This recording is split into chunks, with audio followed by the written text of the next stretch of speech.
ఈరోజు మీకు ఒకటే చెప్తున్నాను, నేను చెప్తున్నానని కాదు, బైబిల్ ఏం చెప్తుంది చదవండి. ఆది నుండి అంతం వరకు దేవుడు చేసిన కార్యాలు ఏంటి చూడండి.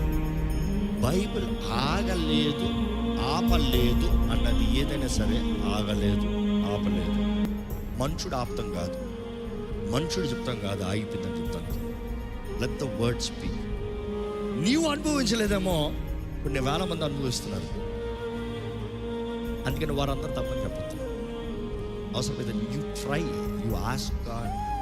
ఉపవాసం అంటే ప్రార్థన చేయి, దేవుని ముందు తగ్గించుకో, వాక్య సత్యాన్ని చదువు, నమ్ము విత్ ఓపెన్ మైండ్. వాక్యం ఎప్పుడు ఓపెన్ మైండ్తో చదవాలి. ఎందుకంటే మరలా చెప్తున్నాను, లాజిక్, లోకం ఇదేంటి, ఇది ఎట్లా, ఇది అట్లా అన్నీ కాదు. అక్కడ ఏముందో చదువు.